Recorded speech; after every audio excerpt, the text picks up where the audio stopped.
Glamour ওয়ার্ল্ডে limelight পেতে অভিনব সব কৌশল অবলম্বন করে থাকেন তারকারা। ভুয়া প্রেম, বিয়ের যুগ পেরিয়ে সেলিব্রিটিরা এখন মৃত্যুর খবরও প্রচার করছেন শুধুমাত্র আলোচনায় থাকার জন্য।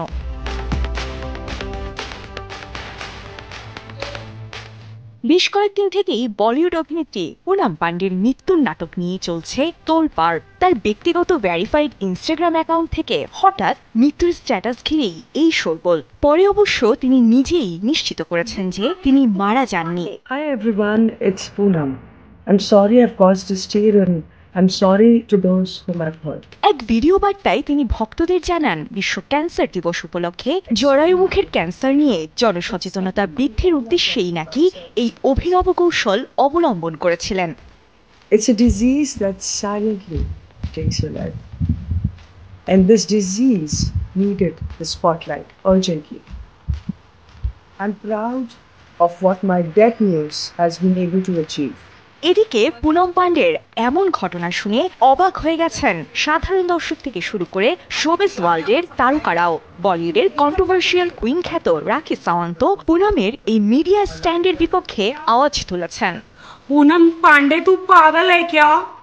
तो ऐसे वीडियो ऐसा कौन पब्लिसिटी स्टंट करता है मरने का? ऐसा ऐसा स्टंट कौन करता है गंदा वाला? শুধু পোশাক দিয়েই পেজ 3 কভার গার্ল বনে যাওয়া উর্পি জাভেদও পুনমের সমালোচনা করে বলেন, সবকিছুরই একটা সীমা থাকা উচিত, সীমা ছাড়িয়ে সতর্কতা বার্তা দেওয়া উচিত নয়। শুধু ভারতীয় তারকারাই নয়, দুই বাংলার জনপ্রিয় অভিনেত্রী জয়া আহসানও পুনম পান্ডের এমন পদক্ষেপে বিরক্তি প্রকাশ করে জানান, আমার ক্ষেত্রেও এমন হয়েছিল। বাংলাদেশের এক বিজ্ঞাপনী সংস্থা একটি কনসেপ্ট নিয়ে এসেছিল যে জয়া আহসান হারিয়ে গেছে, এমন এক ভাবনা ছিল সেই ক্যাম্পেইনের। কিন্তু আমাদের মনে রাখা দরকার যে আমাদের দায়িত্বের কথা, আমাদের ভক্তদের জন্যই আমাদের অস্তিত্ব, তাদের কথা ভুলে গেলে চলবে না।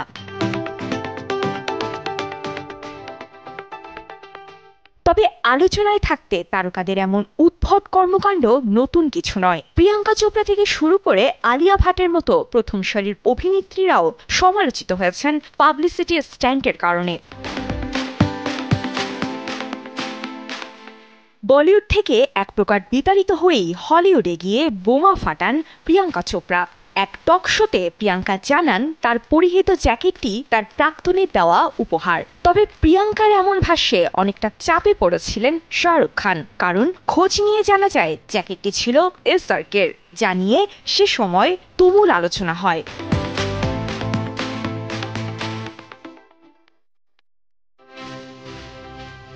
তবে শুধু বিদেশি তারকারাই নয়, ঢালিউডেও বেশ কয়েকজন সেলিব্রিটিকে সস্তা স্ট্যান্ডবাজি করে আলোচনায় থাকতে দেখা গেছে। বলা যায়, সমালোচনা এবং জায়েদ খান যেন পরস্পরের সমার্থক শব্দ। চলচ্চিত্র সংক্রান্ত বিষয় নিয়ে যতটা না, তার চেয়ে বেশি আলোচনা বা সমালোচনা তার ব্যক্তিগত জীবন নিয়ে, যার বেশিরভাগ জুড়েই রয়েছে প্রেম, বিয়ে এবং নারী ভক্ত সংক্রান্ত বিষয় নিয়ে হাস্যরসাত্মক মন্তব্য।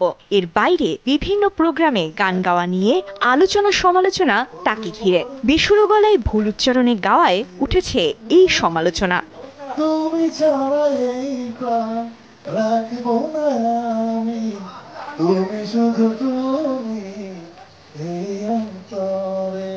এছাড়া অনন্ত জলিল বর্ষাও এক এক সময় এক এক ধরনের মন্তব্য করে আলোচিত হন।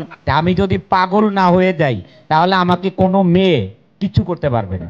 তবে তারকাদের এসব সস্তা স্ট্যান্ডবাজি ছেড়ে কাজে মনোযোগ দেওয়ার পরামর্শ দর্শকদের। সাজিয়া ইসলাম, গ্ল্যামার, RTV।